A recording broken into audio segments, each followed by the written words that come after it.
My dear viewers and all my dear students, the video what I am going to present before you is one of the most important chapter for the students of ICSE class 10 geography, and this is such a chapter which is prepared by almost all the students, because the questions from this chapter come very solid way and they are very certain. Some solid type of questions are there which are just prepared by the students. That's why it is very useful for the students of class 10 geography. The name of the chapter is natural vegetation, and natural vegetation, before starting this video, let us have the small description about the natural vegetation. Means what is the meaning of natural vegetation? क्या है natural vegetation? So name is natural vegetation. Vegetable means plant and natural means that what is grown naturally. तो वो plant जो naturally grow होता है वो है natural vegetation. This is the explanation of this chapter. Natural vegetation means the vegetation which grows naturally. तो एक पेड़ ऐसा होता है जिसको हम लोग लगाते हैं, उसको पानी डालते हैं, उसकी सुरक्षा करते हैं तो पेड़ बड़ा होता है। और एक पेड़ ऐसा होता है जिसको कोई इंसान नहीं लगाता, वो पेड़ खुद ही उगता है, खुद ही उसको वर्षा का पानी मिलता है, खुद ही धूप मिलती है, नेचुरली ग्रो होता है। उसको कोई, जैसे जंगल में कोई पेड़ अगर बड़ा होता है तो उसको कौन पानी डालने के लिए जाता है? तो नेचुरली जो भी पेड़ ग्रो होता है और अपने आप को पेड़ वहाँ के क्लाइमेटिक कंडीशंस में अपने आप को एडाप्ट कर लेता है, उसी तरह के फीचर्स उसमें उस पेड़ पौधे में आ जाते हैं जहाँ का वहाँ जैसा वहाँ का क्लाइमेटिक कंडीशंस है। तो ये कहलाता है नेचुरल वेजिटेशन। तो अगर सीधा एक लाइन में डेफिनेशन कहें तो ये होगा, the trees what grows naturally is called natural vegetation. उसी को मैंने यहाँ पर डिस्क्राइब कर दिया है कि natural vegetation is the vegetation that grows without the interference of man and adopt itself to the limitations of the natural environment. Natural environment जो वहाँ पर उसको मिलेगा उसमें अपने आप को अडेप्ट कर लेता है। अब सवाल उठता है कि हम देखते हैं कि कोई पेड़ जंगल में बहुत बड़ा हो जाता है, कोई पेड़ छोटा हो जाता है, कोई कांटेदार है, कोई झाड़ीदार है। ऐसा क्यों होता है? तो वो डिपेंड करता है कि जिस जगह पर वो पेड़ उगा है वहाँ का सॉइल कैसा है, वहाँ पर रेनफॉल कैसा होता है, वहाँ का एनवायरनमेंट कैसा है, ये सब कुछ के ऊपर डिपेंड करता है। So in all I am going to discuss here about the factors which affect the natural vegetation. और वो फैक्टर्स क्या सब है? पहला फैक्टर है क्लाइमेट, उस जगह का क्लाइमेट कैसा है। दूसरा है सॉइल, और तीसरा है topography. So climate, soil and topography, these three are the most important factors of the growth of a natural vegetation. और यानी क्लाइमेट में जैसा मैंने कहा तो क्लाइमेट में इंक्लूड हो जाता है टेम्परेचर और रेनफॉल। वहाँ टेम्परेचर कैसा रहता है, रेनफॉल कैसा रहता है, वो हो जाता है। So natural vegetation of India can be divided into 5 major parts. जैसा हम लोग जानते हैं कि हमारे देश में डिफरेंट टाइप का यानी क्लाइमेटिक कंडीशंस है, डिफरेंट टाइप का सॉइल है, इसीलिए हमारे देश में डिफरेंट टाइप्स के नेचुरल वेजिटेशन भी हैं। तो हमारे देश में जितने टाइप के नेचुरल वेजिटेशन पाए जाते हैं they can be divided into 5 parts. तो उनका नाम क्या है? पहला पार्ट है ट्रॉपिकल एवरग्रीन फॉरेस्ट, दूसरा है ट्रॉपिकल डिसीडियस फॉरेस्ट, तीसरा है ट्रॉपिकल ड्राई और डेजर्ट फॉरेस्ट, चौथा है टाइडल फॉरेस्ट और पाँचवा है माउंटेन फॉरेस्ट। हम इस पाँचों के बारे में खूब अच्छी तरीके से डिस्क्राइब करेंगे और जो जैसा क्वेश्चन एग्जाम में आता है वो हम वहाँ पर भी डिस्कस करेंगे। तो कैसा क्वेश्चन आता है? एक्चुअली यहाँ पर जो क्वेश्चन आता है उसमें हमें उस फॉरेस्ट के बारे में नेचुरल जो उसका यानी उसका फीचर्स है वो जानना चाहिए। इसके अलावा उस फॉरेस्ट में किस किस टाइप का ट्री पाया जाता है हमें वो जानकारी होनी चाहिए। उस ट्री का यूजफुलनेस क्या है वो जानना चाहिए। क्या उसका कोई कॉमर्शियल इम्पोर्टेंस है या नहीं है वो जानना चाहिए। ये सारा चीज़ स्टूडेंट के लिए बहुत बहुत यूजफुल होता है। सो हम यहाँ पर पांचों को डिस्क्राइब करेंगे, लेकिन सबसे पहले हम एक एक करके आते हैं। एंड चूँकि ये चैप्टर बहुत ही बड़ा चैप्टर है इसीलिए इस वीडियो को मैंने 2 पार्ट कर दिया है, और आज के पार्ट जहाँ पर ख़त्म होंगे उसके बाद इसका सेकेंड पार्ट स्टार्ट होगा। तो दोनों को अच्छी तरह से देख लेने से एग्जाम से रिलेटेड हर एक क्वेश्चन यानी यहाँ पर स्टूडेंट के दिमाग में जो भी सवाल चलेगा वो सॉल्व हो जाएगा। लेकिन इससे पहले कि मैं यहाँ पर एक एक यानी फॉरेस्ट को डिस्क्राइब करूँ, मैं कह देना चाहता हूँ कि अभी भी जो स्टूडेंट्स हमारे इस चैनल को सब्सक्राइब न किया हो वो ज़रूर से सब्सक्राइब कर लें, जिससे कि उन्हें मेरे नेक्स्ट वीडियो का इंटीमेशन मिलता रहेगा। क्योंकि अगर वो नोटिफिकेशन बटन को ऑन रखते हैं तो मेरा हर एक वीडियो उनके पास सबसे पहले पहुंचेगा। और साथ में अगर उन्हें अच्छा लगे तो इसे लाइक ज़रूर करना, और साथ में जितना से ज़्यादा हो इस वीडियो को अपने दोस्तों के बीच में शेयर करना, जिससे कि उन्हें भी मेरी इस पढ़ाई का लाभ मिल पाए। So now we are coming to the point, and my first type of natural vegetation is evergreen forest। तो evergreen forest के लिए कैसा क्लाइमेटिक कंडीशंस चाहिए, उसका क्या फीचर्स है, ये कहाँ पाया जाता है, ये सब हम लोग देखेंगे। So first of all I am coming to climatic conditions required for evergreen forest. तो पहला कंडीशन क्या होना चाहिए, सबसे पहला कैसा क्लाइमेटिक कंडीशंस में एवरग्रीन फॉरेस्ट होता है, वैसे जगह पर ये फॉरेस्ट उगता है जिस जगह पर रेनफॉल 200 सेंटीमीटर से ज़्यादा होता है। तो मेरा पहला पॉइंट हो गया, the rainfall should be more than 200 centimetre, और temperature should be 24 degree to 27 degree C. और तीसरा चीज़ है यहाँ पर ह्यूमिडिटी भी होनी चाहिए, ह्यूमिडिटी शुड बी हाई। सो ये तीन फीचर्स हमने कहा, रेनफॉल मोर देन 200 सेंटीमीटर, टेम्परेचर 24 से 27 डिग्री सी के बीच में, और ह्यूमिडिटी हाई होना चाहिए, 80% 90% ह्यूमिडिटी होनी चाहिए। तो ऐसा जगह कहाँ है पृथ्वी पर जो ये कंडीशन को फुलफिल करता हो, वहीं पर ना एवरग्रीन उगेगा। तो वो एरिया है western slopes of the western Ghat. Western Ghat का जो वेस्टर्न स्लोप है, जिसमें खास तौर पर महाराष्ट्र, कर्नाटका, केरला ये सब जो देश पड़ता है उस जगह पर ये पड़ता है। इसके अलावा अंडमान एंड निकोबार आइलैंड में भी ये फॉरेस्ट पाया जाता है। इसके अलावा अगर हम नॉर्थ ईस्ट में जाएं तो ये आसाम और मेघालय में भी पाया जाता है। So these are the places where evergreen forest are found. अब ये फॉरेस्ट कैसा होता है, I am coming to the features of evergreen forest, and the first feature is this forest remains evergreen throughout the year. जैसे इसके नाम से ही लगता है, इसका नाम है एवरग्रीन फॉरेस्ट। इसका मतलब सालों भर ये क्या रहता है, एवरग्रीन, हरा भरा रहता है, सदाबहार यानी हरियाली। ये जंगल को जिस महीने में जाकर देखें हमें हरा ही हरा दिखाई देगा।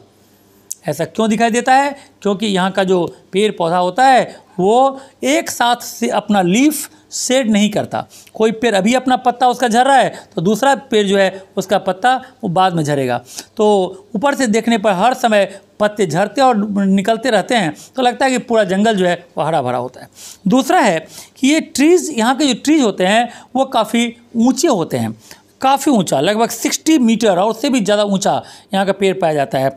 तीसरा है यहाँ पर कि ये जंगल काफ़ी घना होता है, बहुत ही डेंस फॉरेस्ट है, और इसके ऊपर जो जहाँ पेड़ एंड होता है वो एक तरह से यानी छाता जैसा बना हुआ है, ऐसा बहुत ही मोटा घना, इतना घना ऊपर में इसका यानी ब्रांचेज ये होता है, लीव्स होता है कि जैसे लगता है कि सूरज की रोशनी भी उस पत्तों के बीच से अंदर तक ज़मीन तक नहीं आ पाती, इतना घना होता है ऊपर में।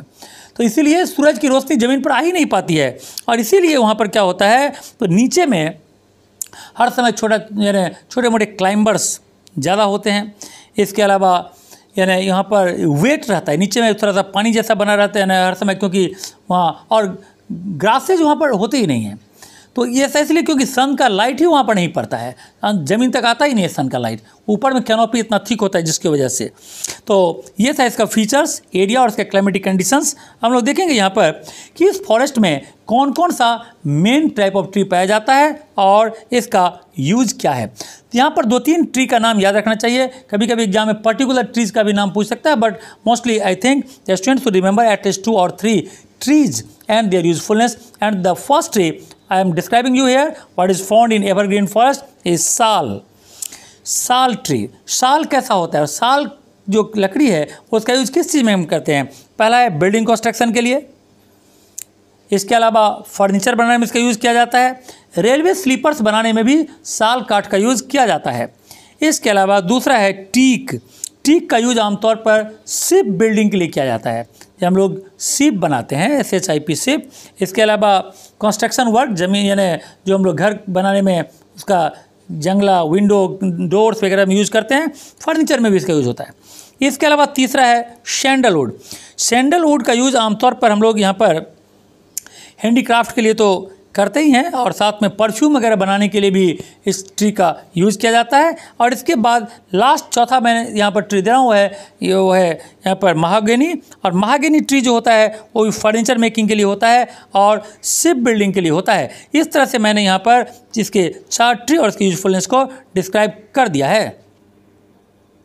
इस तरह एवरग्रीन फॉरेस्ट के बारे में हम लोगों ने जो कुछ भी डिस्क्राइब किया, उसके क्लाइमेटिक कंडीशंस, उसके एरिया, उसके ट्रीज़ के ऊपर तो क्वेश्चन रहता ही है। इसके अलावा भी कभी कभी कुछ क्वेश्चंस यहाँ पर आता है जिसको हम यहाँ पर डिस्कस कर सकते हैं। जैसे यहाँ पर क्वेश्चन आ सकता है कि why does this forest remain green through out the year, या इसका नाम एवरग्रीन फॉरेस्ट क्यों है, ये सालों भर ग्रीन क्यों रहता है। तो इसका क्या जवाब देंगे? इसका जवाब देंगे कि the trees of this forest are not shed their leaves in one particular time, यानी साल में एक पर्टिकुलर टाइम में, जैसा कि जनरली होता है कि पतझड़ का जो ऑटम सीजन आता है ज़्यादातर पेड़ अपना लीव शेड कर देता है, लेकिन जंगल में जो भी पेड़ पाए जाते हैं वो पेड़ एक ही वक्त पर सारा पेड़ अपना पत्ता नीचे नहीं गिराता। एक पेड़ का गिर रहा है तो दूसरा पेड़ से पत्ता जो है वो निकल भी रहा है। तो इसीलिए हर समय पेड़ जो है वो हरा भरा ही बना रह जाता है। यही इसका मेन कारण है और इसलिए इसका नाम भी एवरग्रीन फॉरेस्ट पड़ा हुआ है।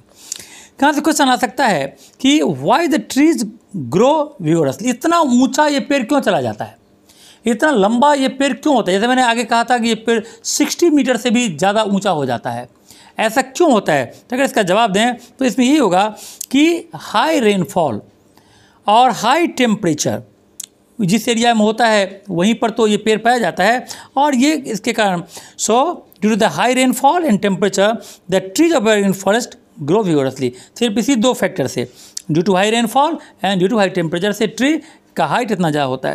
यहाँ से क्वेश्चन आ सकता है कि इसके फ्लोर पर ग्रासेज क्यों नहीं होता। तो मैंने इसका जवाब वैसे दे दिया है आगे ही।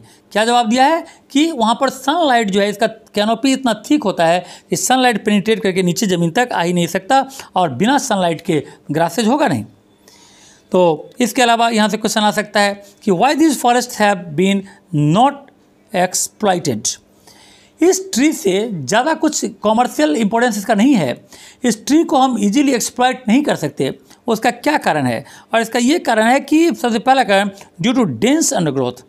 इतनी झाड़ियाँ हैं कि झाड़ियों में से एक पेड़ को काट कर अगर हमको बाहर लाना है तो शायद नहीं आ पाएगा, आना नामुमकिन है। और दूसरा है कि ये यानी किसी भी तरह की कोई ट्रांसपोर्ट फैसिलिटी, कोई रास्ता बना हुआ नहीं है इसके अंदर। इतना घना जंगल है कि वहाँ से एक लकड़ी को बीच से काट कर अगर हम लाएं तो ये पॉसिबल नहीं होगा, इसीलिए ज़्यादा एक्सप्लॉइटेबल नहीं है। सो 2 रीजन्स कि ये डेंस अंडरग्रोथ है और दूसरा ट्रांसपोर्ट फैसिलिटीज अवेलेबल नहीं है।